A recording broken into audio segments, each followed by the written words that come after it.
St. Lawrence, you have 1 minute left in your startup period.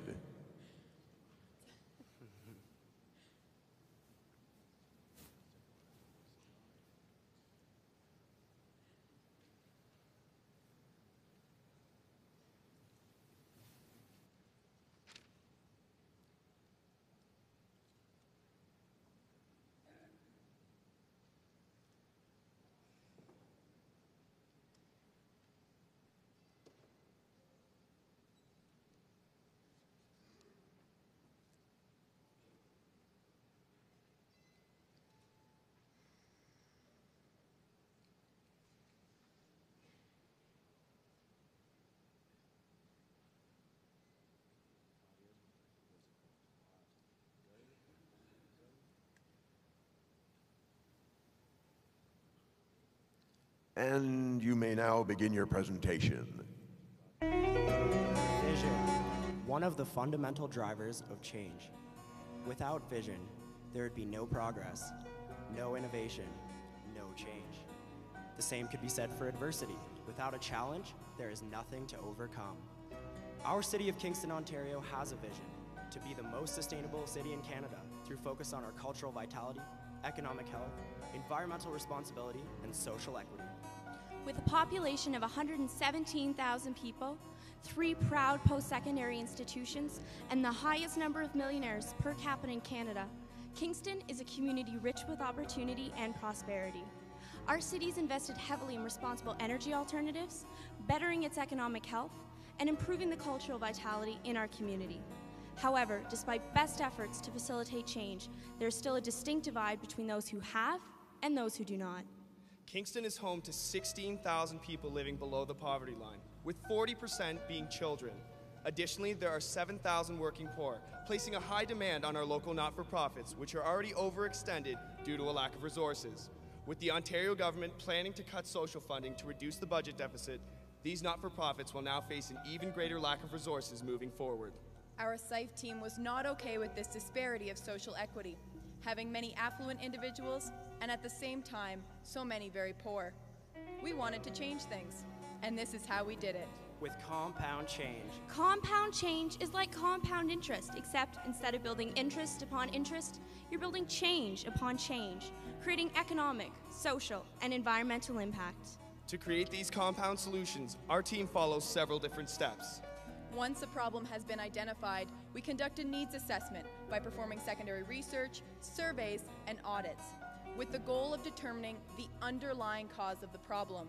By determining the underlying cause, we are then able to create solutions that address the source of the problem, not just the symptoms. We consider the economic, social, and environmental factors to each of our situations to ensure that our solutions reflect a holistic effort. In developing and executing our solutions, we focus on the education and empowerment of individuals in a way that allows them to take the necessary steps to continue their success into the future. We are here today celebrating the story of not only our SIFE team, but of the driven organizations and the members of our community who decided they wanted to make a difference and share in a vision for change. We will be introducing 4 of our 10 projects: Manage Your Money, the Investment Club, the Food Bank, and the World Business Forum. Our Manage Your Money story began 3 years ago after an alarming discovery. Students were at risk of being forced to drop out of school because they couldn't meet the financial demands. 2 out of 3 students did not know how to budget properly, and furthermore, 43% had applied for emergency bursaries towards the end of the school year, despite having received a student loan at the beginning of the year. Our team worked with experts to develop a financial literacy program that is delivered to approximately 320 students each year, making sure they understand how to properly budget and plan for future expenses. This results in our students being able to stay in school and empowers them to obtain a higher standard of living and quality of life once they graduate. But for us, that wasn't enough. When we consider where the majority of our financial education comes from, the first answer to pop into most people's heads would be our parents. I can clearly remember hearing my parents discuss their mortgage or the time they brought me to the bank to open my very first bank account. This basic form of financial education is very important, but is often something the average person takes for granted. Of course, I know the difference between a savings and a checking account, but does that mean that everyone has this basic knowledge? Let me ask you this. What about children without parental guidance? Where do they learn basic financial literacy? These are youth under the care of Family and Children's Services, or FCS. Although funded by the provincial government, these organizations are often stretched thin in terms of resources, meaning financial education is often taught too little, too late. Without proper financial education, these youth run the risk of a severely low standard of living and quality of life as adults, as their chances of continuing to live on government assistance is extremely high. In an attempt to repair this gap in knowledge, our provincial government mandated that all FCS provide financial literacy education to youth under their care before certain funds are released. We worked with our local FCS to create an interactive, dynamic financial education program for the youth. In creating such a program, we needed to determine the relevant environmental factors, such as low confidence levels and lack of experience in terms of budgeting, social factors such as learning disabilities, as well as economic factors to ensure we could provide a comprehensive program to our local FCS at minimal cost. This was especially important considering another FCS had paid $30,000 to a consulting company to create such a program, which eventually failed. To create the best program possible, we approached our Dean of Arts to supply funding for a college instructor to teach the material and a classroom at the college to hold the sessions. SIFE volunteers would be on hand in the classroom to work one-on-one with the youth, providing an engaging and interactive environment. Our team delivers 3 sessions a year, 5 weeks per session. We discovered that being able to provide this program at the college actually empowers the youth because it enables them to become comfortable in a college environment, and they're able to gain the confidence to succeed and attend post-secondary institution. The following is a testimonial from Emma McIntosh, Manager of Children's Services at our local FCS. We have many youth who are planning for their future. In addition to the benefits from the financial literacy training, there's also been an introduction to what could be future opportunities for them at St. Lawrence. Using surveys and discussion groups as effective evaluation techniques, we hold a review after every session to look for ways to improve. Through the process of creating and maintaining this program, we've hit many bumps in the road, forcing us to rethink, redesign, and recreate. In previous sessions, all of our classroom volunteers and our instructor were from the School of Business at St. Lawrence College. They had a difficulty in reacting to many of the personal requirements of some of the youth going through the program. To solve this problem, we brought in an instructor and students from the Child and Youth Worker program at our school, creating a partnership for SIFE. Now, these changes not only improve the quality of the program by creating a collaborative approach, but also ensures its sustainability by creating a network of people concerned with its continued success. By empowering the youth to make their own financial decisions, and by giving our local FCS more time to focus on their work, we are creating change upon change. Since May of last year, this program has empowered 37 youth, and we are already preparing for our next session that will begin at the end of this month. This year we expanded our program to reach over 30 at-risk youth at Pathways to Education. This charitable organization works within an area of Kingston with a baseline high school dropout rate of 52% and the lowest average family income in all of Kingston, making financial literacy vital to this community. We've expanded our curriculum to include life skills, such as resume building and study skills, and we're very excited to see where it can take the youth who attend. But as all of you know, learning about saving and budgeting doesn't mean that you're an expert on finances. In 2010, we decided to take our financial literacy vision to the next level and teach college students about the wide world of investing. Here, we had taught our students how to save and manage their money. Now we wanted to teach them to expand it. With the knowledge that there was very little practical learning about investing at St. Lawrence College, our SIFE team knew how unprepared students were to begin safely investing on their own. We wanted to ensure that our students could be smart and savvy with their money by investing it properly, and so began the Investment Club. Our club provides students with the opportunity to interactively learn the ins and outs of the stock market by participating in the management of 3 funds. Let's begin with the investment fund. Here, students are not only able to learn vocabulary and strategies, but they are able to do something completely unique for a college in Canada. They will be investing $13,000 in the Toronto Stock Exchange, thanks to donations they came by using sound business concepts such as creating partnerships. Through this fund, students are able to gain indispensable, valuable, hands-on experience. The students perform exhaustive research, compile the information, and then make educated decisions. They may gather input from their advising committee, but the end decision relies solely on the students' shoulders. Our second fund is a bursary that began after we noticed how few scholarships there were for students who begin their education in January. These students are typically adults who not only struggle to return to school because of the stigma they face as mature students, but also because Ontario has the highest tuition rates in Canada. After recognizing this need, it was then that we began the My Turn Endowment Fund. Our first step in raising funds for this bursary was to raise awareness. We met with our professors individually to convince them of the need that some of their students were in. We quickly raised $7,800, with more coming in via payroll donations. We then received an impressive $5,000 check from our student government.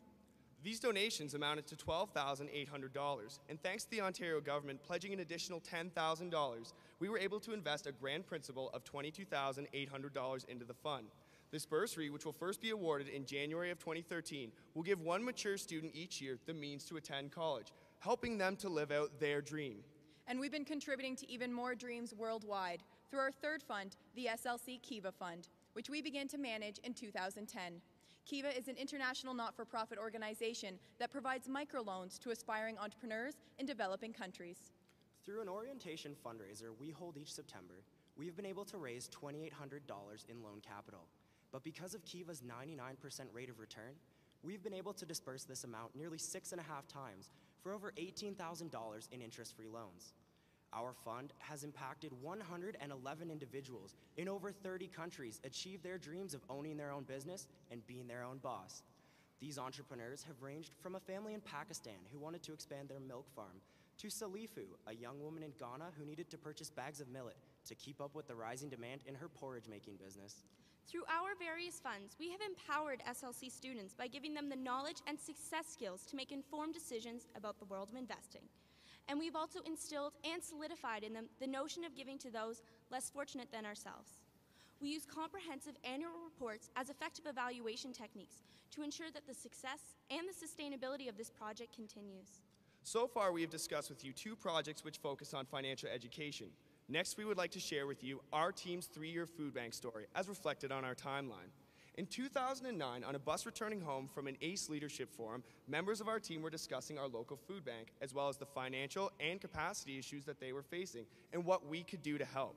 Our entrepreneurial vision was to cut costs and increase capacity by replacing their 5 inefficient chest freezers with 1 commercial walk-in freezer. Little did our team know that this simple vision would quickly turn into a 3-year uphill battle, taking the efforts of our whole team, members of our community, and local businesses. As the business plan for tackling the freezer began to take shape, SIFE and a group of Energy Systems Engineering Technology students from St. Lawrence College performed an energy audit. This energy audit showed us that by replacing the 5 chest freezers with the large commercial walk-in freezer, we would actually save the food bank 1,000 kilowatt hours per year, inspiring us to look into other green business ideas. In September of 2010, our team began preparing an application to Ontario's Microfit program, a 20-year contract that would allow our food bank to install solar panels and sell the energy they produced into the electrical grid as a source of revenue. 3 months after the submission, we were accepted into the program.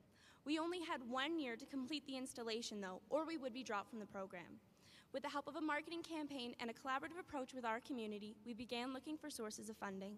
By February 2011, a new idea began to form, an idea to purchase a 5-ton fuel-efficient refrigerated truck for the food bank. Previously, the food bank had used a fuel-inefficient van to transport their donations, and during busy campaigning times, they were often forced to rent an even larger truck to help transport their donations in time, driving up their expenses. Our entrepreneurial vision was to replace the fuel-inefficient van with a refrigerated 5-ton fuel-efficient truck. However, without the $100,000 needed to make the purchase, our team took the entrepreneurial approach of creating strategic partnerships. As our team solicited funding for the truck, another aspect of this project came into fruition. In March 2011, after about a year of hard work, our team completed energy-saving renovations at the food bank, including installing a natural gas-powered furnace to replace their electrical baseboard heaters, installing an energy-efficient air conditioning unit to replace their window air conditioners, and other energy-saving renovations. All of this work was done by our SIFE students, with materials and units being donated. The food bank's energy consumption has decreased by 29,000 kilowatt hours per year, decreasing their energy expenses by $3,200 annually. But more importantly, that money can now be put towards an additional 3,200 pounds of food per year. But we weren't done yet. And we still had things we wanted to achieve. While we were performing these renovations, our team began the process to obtain a building permit for the freezer. However, due to the complexity of building a commercial freezer, our application was denied several times over a 5-month period and had to be revised. Once accepted, it then took an additional 4 months before it was actually granted approval. It was the persistence of our SIFE members that allowed for the permit to be approved and for the physical work to finally begin. It was at the ACE National Exposition last year that we presented this photo for the first time. A hole in the ground for the freezer to be built. Something so clearly just the beginning of the construction process, but it was something that was a huge achievement for our team. However, it also proved to be a huge challenge. For one reason, the hole was dug at the end of April, a time when students return home. Without our students for support, especially some of our SIFE carpentry students, our freezer was forced to wait once again. This break in working on the freezer, although very frustrating, allowed for a few of our key SIFE members to move ahead with another aspect of this project. In July, we presented a cost-benefit analysis to the Food Bank's board regarding the purchase of the 5-ton truck, highlighting some of the possible options. We aim to educate the Food Bank about the importance of green technologies and how making these investments can pay off both for the environment and for the Food Bank's bottom line. During this presentation, our team also discussed the solar panels. We only had 3 months left to meet the contract deadline, but the panels cost close to $75,000. By applying entrepreneurial principles, we negotiated the cost down by $10,000 and raised an additional $16,000 from various donors to help with the purchase. By educating our Food Bank's board on the importance of investing in a green business model, they agreed to make the purchase and pay the remainder of the costs. Fast forward 3 months. The solar panels had been bought and delivered, and with the help of our food bank and our community, we completed the installation. With these panels installed, the contract with the Ontario government for the production of green energy would finally be complete, providing sustainable revenue. However, like any project, we experienced a challenge. After installation was complete, Kingston Hydro was approached to hook up the meter, which would allow the green energy being produced to be sent through the grid. However, the right meter was not in stock. It took almost 5 months after installation before the food bank was actually hooked up to the grid. But regardless of the delay, the food bank is now producing 12,500 kilowatt hours per year in green energy, bringing in $10,000 in revenue annually. This increase in revenue allows them to purchase an additional 10,000 pounds of food for our community per year, increasing the quality of life and standard of living of those they provide to. After months of deliberation, March 1st, 2012 was the day that our food bank purchased their 5-ton refrigerated truck. Its cost, complete with loading ramp, was $100,000, but after receiving generous donations from community organizations, they paid only $25,000. We also worked with a local company to secure free maintenance over the truck's 20-year usable life, ensuring its sustainability. This truck will empower our food bank by saving them $10,000 a year in expenses. And even though it won't be delivered until after Nationals, it's one more milestone that we can finally cross off our list. As we mentioned earlier, this project began on the back of a bus in October of 2009 with the intent of providing a walk-in commercial freezer. Today we've walked you through our successes, including energy-saving renovations, the purchase of the truck, and the hookup of the solar panels. But you're probably wondering, what happened to the freezer? It has been a long, hard 3-year process, from engaging the experts required, finding the materials needed, to evaluating our methods. But it was all worth it, because on April 27th, 2012, SIFE St. Lawrence College crossed the finish line. This project has grown from a simple hole in the ground to a complete 1,170 cubic foot walk-in commercial freezer, coming at no cost to the food bank. Because of our work, the food bank will now be able to increase their frozen food capacity 4 times, equaling approximately 15,000 pounds of frozen food, including flash frozen fruits and vegetables. This allows the food bank to increase the quality of life and standard of living of members of our community. This is especially important considering there's been a 6% growth in demand so far this year at the food bank, meaning that the freezers come into completion at a crucial point. And this is where our vision for the food bank comes full circle. Through the installation of the freezer, as well as by performing building renovations, we have helped lower the energy consumption of our local food bank and the carbon emissions produced. Through the installation of the freezer, as well as by purchasing the fuel-efficient 5-ton refrigerated truck, we have helped our food bank store and distribute the food that our community needs. And by being accepted into the microfit program, we have helped create a sustainable form of revenue in an environmentally responsible manner. The following is a testimonial from Sandy Singers, Executive Director of the Food Bank. Well, the relationship with the students in free enterprise with St. Lawrence College has been nothing short of phenomenal. To have a team of people come into an organization like ours with such limited resources and to be able to make the assessment of what we needed in terms of creating energy efficiencies and just our operational efficiencies has been amazing. We educated the food bank about the importance of using green initiatives as a solid business investment. And all of these components are sustainable, including 20-year life guarantees, donations from industry experts for maintenance, and knowing that the knowledge that we pass on meets the overall long-term goals of the food bank. We've ensured the sustainability of this project by performing an energy audit on Vinnie's, another not-for-profit local food provider in Kingston. But we also strive for our own team's sustainability. We understand the difficulty of having to constantly look for project funding, and so this year, we set a vision to create a sustainable form of revenue for our team. An idea to obtain such a revenue stream came after 2 SIFE students attended the World Business Forum in New York City.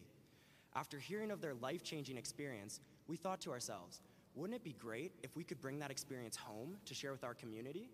But wouldn't it be even better if in the process, this idea could bring our team the sustainable revenue our projects need? The World Business Forum is a 2-day seminar featuring various world business leaders such as Bill Clinton and Jack Welch. These leaders share their knowledge of innovation, managing teams and talent, true leadership, and entrepreneurship. In March of 2011, our team was able to negotiate the exclusive rights in Kingston and the first in Canada to stream the World Business Forum live during a pilot run. This meant that our team would be able to share the experience with members of our community and that the organizers would be expanding to the previously untouched Canadian market. I don't think we knew how challenging the project was going to be. It was a large undertaking for our small team, but with the help of faculty, college support staff, and SIFE alumni, we were able to break down the project into key areas of success. Our logistics team researched potential venues and decided on a theater at our local Cineplex Odeon. They also managed stakeholders and team members in New York, Toronto, and Philadelphia. Due to the lack of funding, our marketing team put their advertising efforts into social media to spread the word about this incredible opportunity. Our sales team worked tirelessly using personal contacts, community organizations, and businesses to fill the seats. And fill the seats they did. We had to upgrade to the largest theater available because of the huge demand.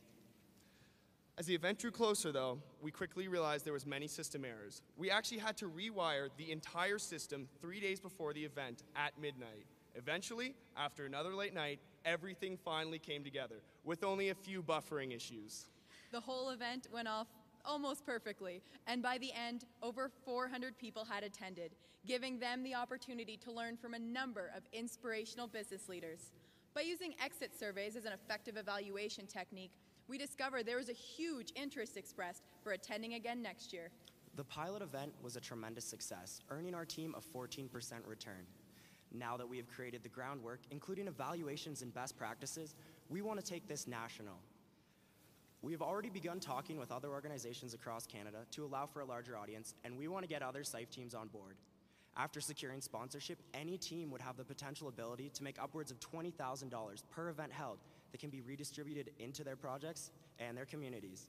Through this event, we have created an educational, entrepreneurial, sustainable form of revenue, which will continue to serve our projects and those of our partners into the future. Today we have shared with you only 4 of our many projects which through the power of compound change have harnessed economic, social, and environmental synergies to improve the quality of life and standard of living for members of our community. These solutions were not easy to create and could have only been executed through the commitment of everyone involved who shared in a vision for a better community. The following is a testimonial from Mark Gerritsen, Mayor of Kingston.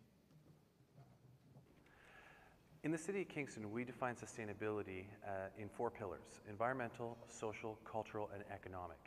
In terms of the social pillar, SIFE contributes tremendously by empowering people so that they can make decisions that affect their lives down the road. Rather than just helping people, the vision or the idea is to give people the tools they need so that they can continue to help themselves in the future. All of our projects, including the 4 we discussed today, have amounted to $1,091,672 in economic impact without multipliers. Over 21,000 pounds of carbon emissions and 42,500 kilowatt hours saved in environmental impact. And most importantly, 22,266 individuals impacted through social impact, with the potential ability to create an additional 175,300 meals. By creating partnerships with local organizations and community members, our team has been able to align the resources and efforts necessary to execute our vision and the vision of our community. A vision that is driving change. A vision that's driving our team. A vision that has the power to change the world. We are Sault Ste. Lawrence College.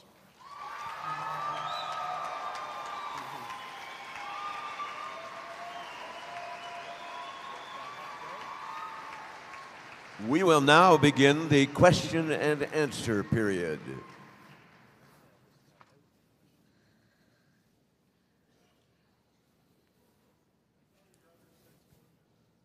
That's an excellent question. I think you're going to have us rhyme them off. So that would be, we have Let Us Feed You, which is where we actually grow organic vegetables at our school to give to our local food providers, such as our food bank.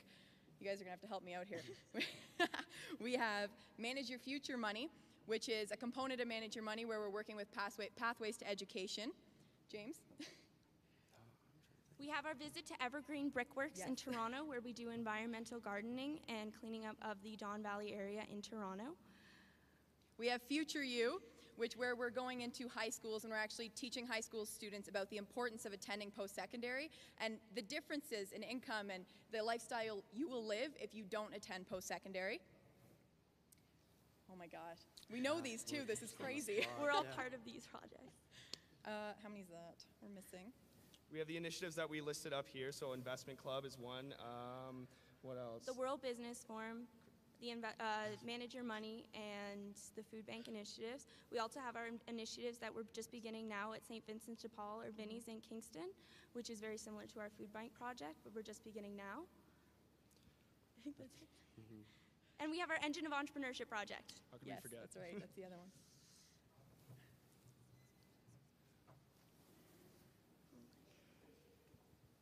First off, congratulations. That was an outstanding, I guess, year and 3 years. And kind of speaking about that, you built a real strong foundation, it looks like, in 2010 that went into 2011 and now built in 2012. Can you maybe speak a little bit about what you've done this year that's really set the foundation for success in coming years? Okay. So, You got it. so if I heard you correctly, it's hard to hear up here. You're asking about the initiatives that were actually completed this year on that project?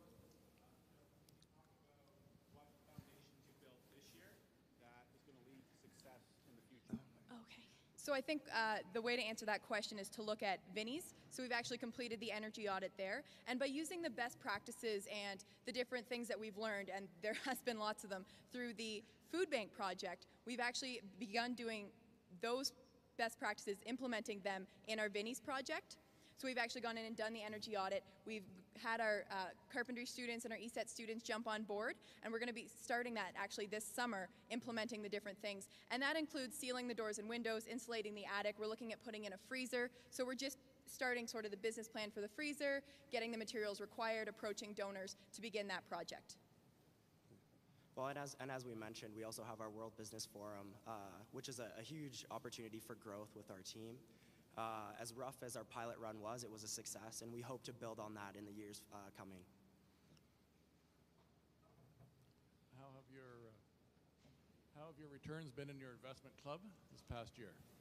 That's a very interesting process. So through our 3 funds, so through Kiva, we have received all of the donations we've lent out back, which has been approximately $4,000 this year alone. And in our investment fund, which is the one where we invest in the Toronto Stock Exchange, we have gone through a very long process of getting all the documents implemented, and you have to get stuff notarized, and you have to get about signatures from the college and administrators. So that was actually just approved before we left for nationals. So although we do have the stocks picked out of what we're going to invest in, about $2,500 per stock, we haven't actually done the official investment yet because we couldn't until our documents were finalized, which has taken, I think, 6 months to do. On the Manage Your Money program, do you have any measurable outcomes on that program in general? Any measurable, Like, how do you measure your success in those programs? So the Manage Your Money program is actually kind of unique in that we face a lot of confidentiality issues. Because we're working with an organization that works with youth who are under the care of the government, we are really restricted to what information we actually... Your time has expired. Judges and guests, please help me in thanking the team from St. Lawrence College.